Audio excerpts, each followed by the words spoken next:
I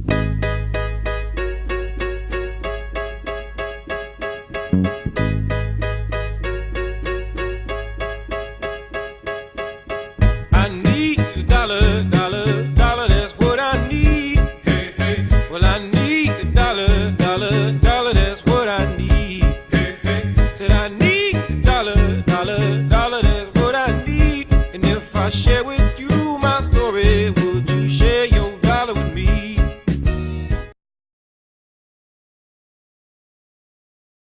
Microfinance is the provision of financial services to low-income clients, including consumers and self-employed who traditionally lack access to banking and related services. They vary in size from amount of clients to the amount of money they can give out. Kenya Women Finance Trust, or KWFT, targets mainly low-income women who earn on average 3,500 shillings a month, while some target MSEs or micro-small enterprises, which the World Bank attributes to having 10 employees and total assets and annual sales of up to $10,000. 3/5 of these businesses fail within the first few months because of lack of access to credit, collateral, or bias. This is where microcredit comes in. It provides these people with the access that they need. In 1992 to 1994, during the time of structural adjustment, the government of Kenya identified these small microcredit enterprises as areas of need.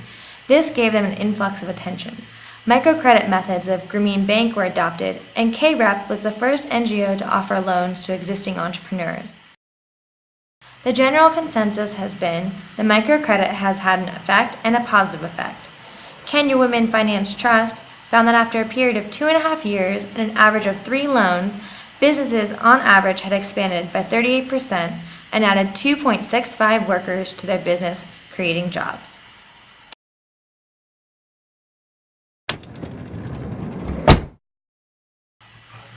Microfinance came about because the poor were not able to have access to financial services, being known as unbankable. Currently, there are 43 commercial banks in Kenya, and 4 of them have their roots in microfinance: Family Bank, Equity Bank, KREP, and Cooperative Bank. Banks don't deal with them because they want small loans and have a high risk. The people who need the loans do not have credit to their names, so it is hard to determine if they are reliable. However, this is changing with banks like Equity and Faulu. These commercial banks advertise and pride themselves as being more accessible than ever to clients by claiming their rates are affordable and providing small loans. Many people have difficulties receiving a loan because you have to already have a business. But for many Kenyans, they want the loan in order to begin the business.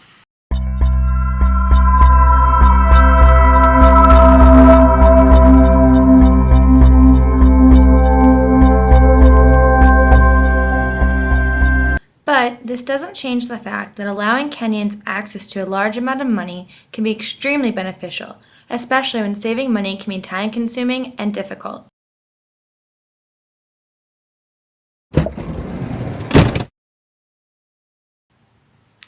There are 2 main methods of giving loans, in groups or to individuals. Group loans are the more popular option. Many institutions use them because they provide collateral, make it easier to contact the loan receivers, and make it easier to pay back the loan. You're usually allowed to choose your group members. Their size depends on the institution's requirements, ranging from 10 to 25 people. Jennifer is a single mother who decided to join a group known as the Zebra Group.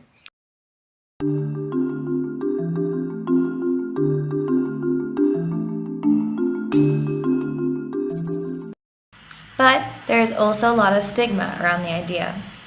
Philomena finds group loans to be bad.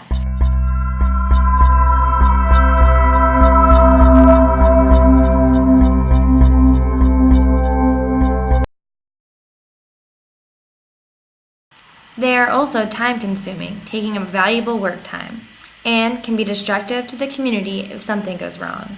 Yet they are the most popular way for institutions to deliver loans because they are the least risky for the institution.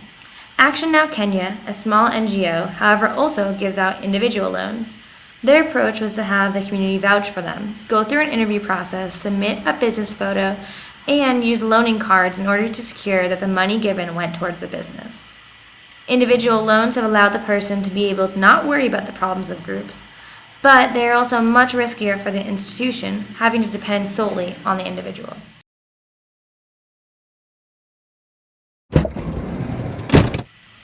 Originally, microfinance loans were strictly business-oriented, and today that can still be the case for not only commercial but NGO as well. In 2001, 86.5% of KWFT loans were for trade, 5.4% manufacturing, and 8.1% services, showing how business loans remain the most popular. But some commercial banks are being the pioneers of change. Equity Bank now provides not only money to improve a business, but development and agricultural loans, while Faulu has begun offering what they call personal development loans, meaning education and asset acquisition. Strictly business loans can be counterproductive. A&K mentioned that they repeatedly provide loans for the same kinds of businesses, increasing competition and making it difficult to improve profits. That is why diversity is so important. Loans can improve lives in more ways than just expanding business.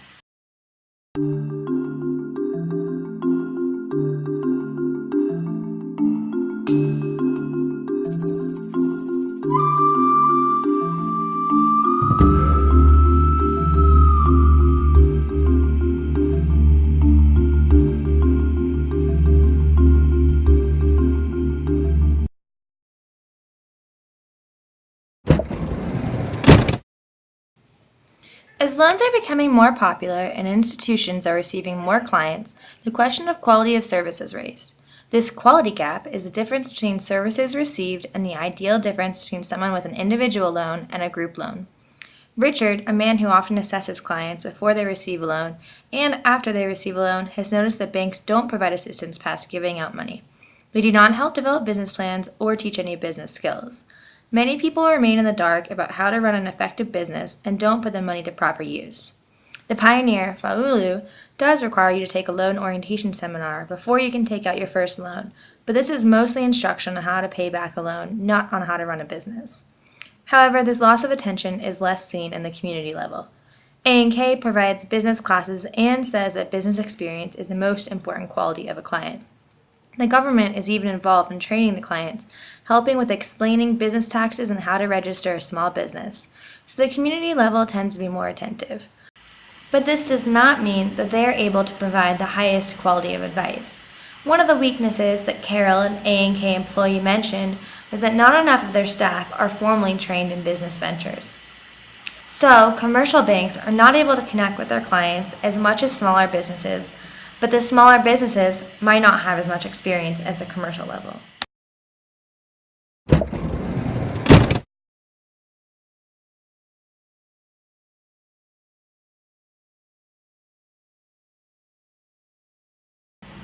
Since there are many different ways that you can obtain a loan, there is no matter-of-fact answer as to what happens.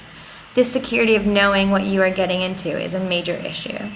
Another risk involved with taking a loan is the fact that anything can suddenly happen, causing you to lose everything.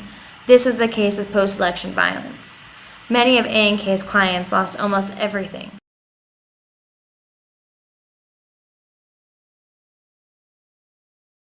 Taking out a loan when the government isn't stable can be a huge risk in microfinance.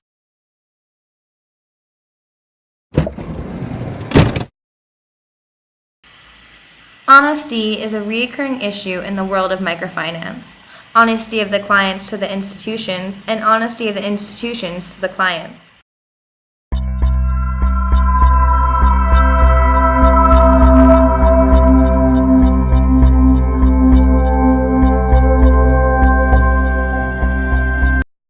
This is a major reason for why institutions are so strict in many aspects. However, institutions can be just as devious. In the beginning of microfinance, there were many pyramid schemes which stole money from hopeful clients. Hidden charges or high interest rates caused people to use all of their earned income in paying back loans that are more expensive than they were led to believe. These are some of the biggest hurdles for microcredit success. It is important for both parties to be in complete understanding of each other. But it seems that microfinance is here to stay. In 2008, the 36 microfinance institutions registered with the Association of Microfinance, not including commercial banks, had 1.44 million active clients, an increase of over 400,000 from the previous year, with the total value of deposits being $202 million US, an increase of 131 million from the previous year, and had an increase of 30% in active loan clients. But it is also clear that the microfinance policies of the past are much different than what is offered now and going to be offered in the future because of the changing technologies, governments, needs, and other aspects of society. And it is also clear that microfinance still has many holes that must be recognized if it is going to be a lasting solution.